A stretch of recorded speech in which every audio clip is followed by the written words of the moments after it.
Ever since the first influencer, followers versus fans has been an issue plaguing all internet personalities. And one of the most highly effective of these are musical artists. By using viral marketing techniques, these artists get viral results, but at what cost? The cost is a false sense of influence because big social media numbers often blind artists from the reality that fans and followers are two completely different things. In this video, I will be going over these differences using examples of actual artists who have fans versus artists who have followers. And most importantly, the negative side effects, as well as how you can learn as an artist from these mistakes.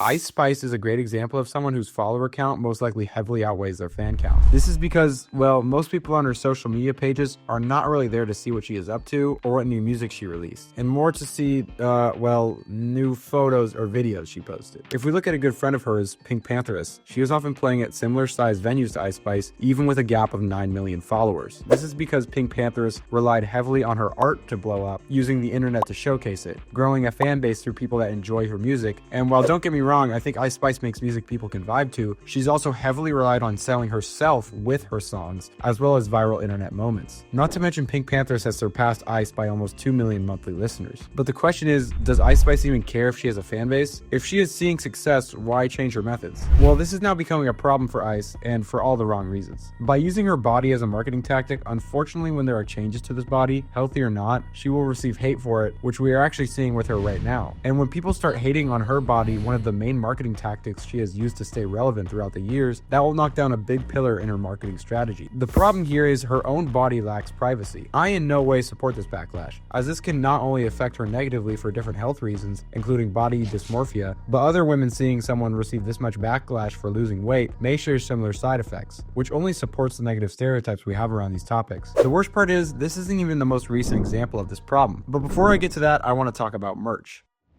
Artists often overlook the broader message of what buying merchandise means. So if you're an artist, pay attention to this advice. When a fan buys merch, specifically wearable items, they choose not to only support this artist, but represent and associate with them in public. Followers do not buy merch. Now this may be subtle to some, but when we compare it to wearing a certain brand as a way to display your personality, they are one and the same. A brand, just like an artist, is an extension of yourself in some way. If you wear a Nike shirt, you are most likely a younger person engaged in physical activity like gym or sports. If you wear a Kendrick Lamar shirt, you are most likely a conscious rap fan who enjoys lyrical music as well as an avid art consumer. And if you wear a Cardi shirt, you probably still think he is dropping by the end of the year and you look like this. Let's look at Vevo versus Lyrical Lemonade, for example. Both Vevo and Lyrical Lemonade are music video networks. So why can Lyrical Lemonade sell merch and Vevo can't? Because Vevo is seen as a corporation and a service, while Lyrical Lemonade is seen as a brand and a community. Similar to the Ice Spice situation, just because something is popular does not mean the people necessarily connect to it or want to buy merch associated with it. The same goes for more personal objects like vinyls. Fans are treating vinyls more and more as collectibles because streaming services are so much more efficient. The conversation with marketing vinyls has shifted from it being the way to listen to an album, now to it being marketed specifically for fans of the artist to have another physical thing associated with them. Studies have even shown that 50% of vinyl owners don't even own a record player. Now I know a lot of artists watching right now, maybe like you, you that makes music, I know. You're like, wah, vinyls are too expensive to produce, they're too expensive to distribute, I don't even like my music, who even wants these vinyls, they're so annoying, and I love evolvisuals, it's the best YouTube channel, blah blah blah. Hey, yo, I hear you, check this out. Eternal, the sponsor of today's video, creates keys that unlock access to music, videos, images, and more. They come in the shape of these mini CDs, but their chips can go into almost anything, including clothing, mini vinyls, and they are even working on a collab with Casio to make cassette tapes. Like a key, without it you won't be able to get access to the content, but all you have to do is tap your phone and you'll get access instantly. No app required. Content can be updated remotely through the Eternal dashboard and will show up instantly on all your keys. They also give you usage analytics, like this heat map that shows you where the people you're using your keys are throughout the globe. It's a perfect item to hand out at your shows, sell to your fans, or just give to a couple friends so they stop ignoring you after you ask them to listen to your debut mixtape 10 times in the last week. But for real, that might actually work, just because of how surprised they'll be with this cool technology. They sent me a few samples with my own cover art, and I can say it's got the evolvisuals seal of approval. You can create your own mini CDs today by going to the Eternal website using the link in my description. Now back to the video. While some may think Ice Spice was the last artist to gain mega popularity by exploiting physical features, there is an even more recent artist doing the same in a lot unhealthier of a way. Dave Blunt's is a masterclass of what not to do when blowing up as an artist, because right now he is setting himself up for failure. If you don't know, Dave Blunt is a rapper from Davenport, Iowa, who has basically become popular for being morbidly obese. His most popular song right now, The Cup, where he talks about how he can't stop drinking lean, has launched him into the spotlight because it's like, yeah, the fat dude does fat stuff, haha. But real talk, I feel like being an obese rapper has been a method for a minute now as a sort of blow up quick scheme, because their bodies serve as a visual hook and a meme. But this is arguably the most unhealthy version of this strategy. To be fair, I don't think he is doing everything wrong. Like, he is taking advantage of this fame, even having a small beef with Snoop Dogg, which only helped him. Hey, Chicago, do y'all have a problem with me sitting down on this stage? Exactly.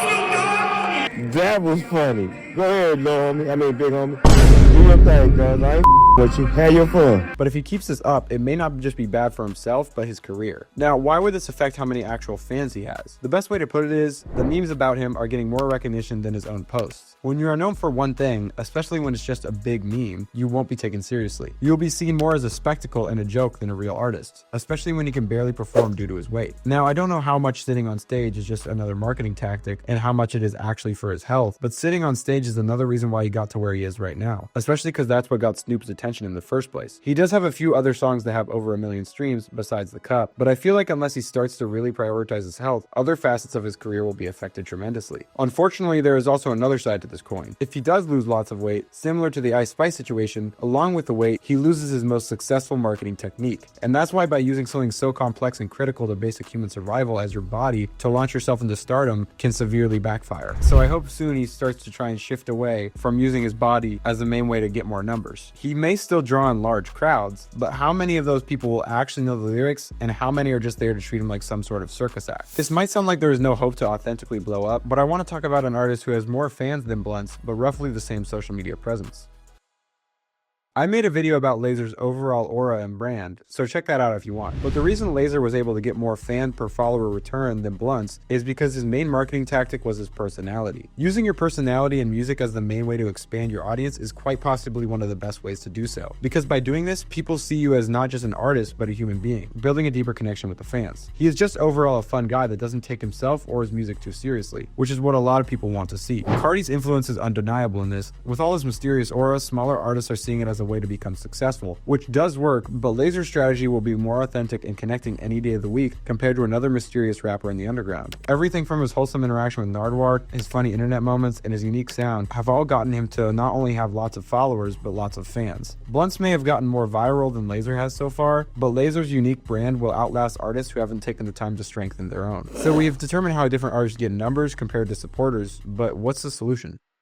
I used both artists who have gained more followers than fans, as well as more fans than followers. But how do you create a lasting impression on people that not only want to see you, but hear you? Well, if US economic recessions taught me anything, it would be that history will continue to repeat itself until we learn and adapt. So let's look at who we talked about earlier and learn from their mistakes. Ice Spice made music that was listenable. Like, it was music you would hear at parties and clubs, at least your popular songs, and Pink Panthers was not. But to me, that is no metric of success. Like I said earlier, Pink Panthers was able to pull arguably more fans than Ice Spice at a drastically smaller follower count. You do this by focusing on posting your art. If the music is good, whether it played at a club or not, it will eventually catch on. Panthers didn't even do any crazy music videos or visuals to start, just simple TikToks looking for someone to see what she has made. Dave Blunt's made a similar mistake to Ice Spice, whereas they both exploited an ever-changing part of themselves that doesn't reflect a facet of their art, which once changes will change the amount of people that care about them. By using your music like Pink Panthers did, you will be able to healthily stick to your own style, while also experimenting with that style. Lazer Dim uses personality, which is also closely related to his music, and is likely to never completely change. He can keep up being the silly guy he is, while also continuing to learn and growing more mature, similar to the emotional evolution we saw with Lil Yachty. Because, well, I think me and a lot of other people would agree that how Lazer acts is most likely who he really is. So the solution is consistency and a good product, the product being the music. When I say consistency, I don't just mean like, oh, work hard and you will succeed, because if you work hard and don't learn anything, all that will be for nothing. No.